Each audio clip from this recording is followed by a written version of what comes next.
Oh, what a night of boxing. So what did I make of the Madrimov Crawford card? Well, let's start with the heavyweights. Martin Bakole sort of shocked the world. He shocked the Americans, I think. A lot of Americans who thought Gerald Anderson was the new up-and-coming American heavyweight and going to be beaten. But Bakole knocked him down in the first and then finished him in the middle rounds. I did think Bakole was going to win. I thought you can't be that big. And he's still got good technical skills as well. He can put punches together. He's a nice boxer for his size. I thought you can't be that big and that good and then lose to Gerald Anderson. I just thought it was a case of, for Gerald Anderson, you know, the way I predicted it was, can Gerald Anderson get through 12 rounds and not get caught by Bakole? And I was like, no, there's no way. So Bakole did win, as I thought he would. But to Gerald Anderson's credit, he showed a lot of heart to get up from that knockdown. It was a really entertaining fight as well. So I give huge credit to Gerald Anderson. The good thing about this new Saudi style of boxing is, you know, these guys will be back. It's about putting the best fights on. We don't really care about records anymore. With Eddie Hearn, when he was sort of in charge of everything, it was more of a winner stays on style of boxing. But now it's just, let's get the best fights made. You know, if they've lost one, who cares? If they showed heart, they'll be back. So I thought Bakole looked really good. He's really dangerous. But Anderson, I give him a lot of credit as well. What is next for Anderson? Andy Ruiz? Moses Atalma? Johnny Fisher? Gerald Miller? Chisora? White? See, there's lots of names out there for Gerald Anderson. And for Bakole, for me personally, the one I was thinking, oh, let's give him Zhang. That's the fight that's going to create fireworks, you know, two big guys. One of them's getting knocked out surely. The Bakole Zhang, I'd love to see. Even Bakole Fury, Bakole Usyk. Usyk's going to have no one to fight if he beats Fury. Why not give him Bakole? He looks good. So there are lots of exciting fights out there for Bakole as well. Daniel Dubois, Joseph Parker. Can Joseph Parker beat another big guy like he did with Zhang? So huge credit to Martin Bakole. The next heavyweight fight of the night was Andy Ruiz Jr. versus Gerald Miller. I thought Gerald Miller was robbed. I thought maybe you give 1 and 2 to Andy Ruiz. But even then, I feel like Miller took his power and was like, oh yeah, I can take this. Like, where they got a draw from is slightly beyond me. I thought Gerald Miller won comfortably, 111, 117. So I really felt bad for Gerald Miller. I thought he'd really put the work in, you know. You could see that, you know, a loss often breaks or makes a fighter. And I was like, oh, this guy's lost to Daniel Dubois. He said in the build-up, like, oh, you know, that Daniel Dubois loss awakened some demons in me. And, you know, you could tell he fought those off. He looked in great shape. He dominated after about round 5. I thought he clearly won, and I thought he deserved to win as well, you know. He showed a lot of heart, he looked good, he redeemed himself from the Daniel Dubois loss, and he looks like a fight with a lot of potential. So I really felt for Miller. I thought he was robbed, thought he won clearly, but that's kind of how boxing goes sometimes. Andy Ruiz Jr. maybe didn't prepare himself enough. You know, look, it could just be unlucky that he broke his hand. You know, these freak accidents do happen. But was he sparring too hard? Had he not trained enough? Were his hands not prepared for the impact? These sort of accidents never happened to Usyk, do they? Fury, Joshua. It reminded me a little bit of David Haye when he lost to Klitschko, you know, moaning about his Achilles. Yeah, it probably did play a part, but no one really cares. Like, you lost the fight, you kind of just have to get on with it.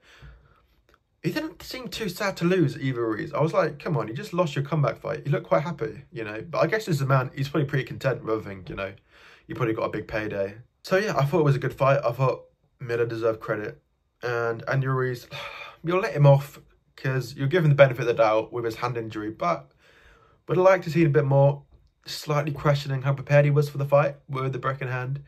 But as I said, we'll give him the benefit of the doubt. And we want to see both these guys back because both these guys have such real potential. I actually think if Andy Ruiz Jr.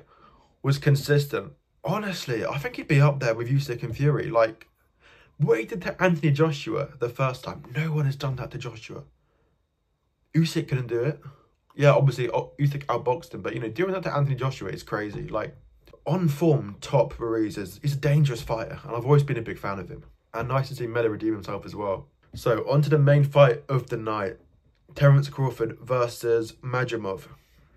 I guess my initial reactions were, it was a little bit of a letdown. The first 3 rounds, Madrimov kind of cowered away from Crawford a little bit. Maybe he was just taking some time to figure him out. But I think it was a bad fight stylistically. I think they're both counter-punchers, right? Neither one of them really wanted to engage. So I think stylistically it was a bad fight. And I think why Crawford didn't look himself was, I think you could really tell that Madrimov had power.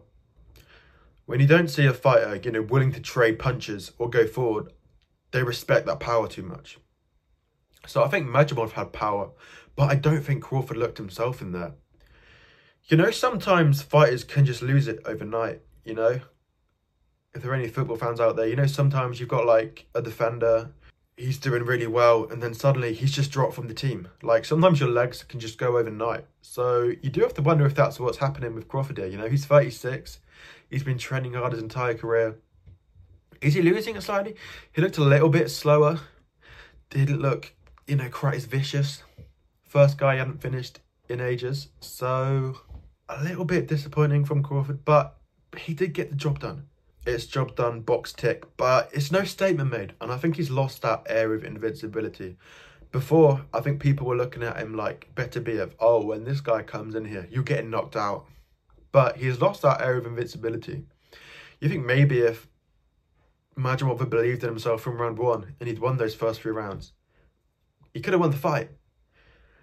I think in a rematch, I think Madrimov might have him. Like, so a bit of a disappointing display from Crawford. Didn't look quite his usual self, but he got the job done. But in terms of like making a statement of, oh, I'm ready for Canelo at 168, I don't think he made that statement.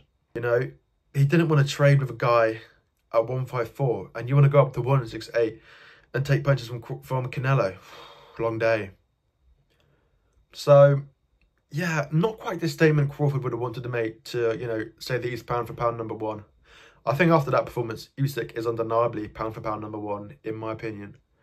But, job done, but not in the fashion you would have liked. Lost that air of invincibility, but altogether, a good card. Maybe the main event was a bit of a letdown. As I said, a little bit boring at times. People were walking out. Bit of an ugly stylistic mess up, but if you're pound for pound number 1, you've got to figure these things out, right? You've got to find a way to win, which obviously Crawford did, but just not in the fashion he would have liked. So yeah, they're my thoughts on the 2 heavyweights fights and the main fight of the Crawford-Madrimov card. Let me know what you think in the comments down below. Like and subscribe if you enjoyed the video. Thanks for watching. Goodbye.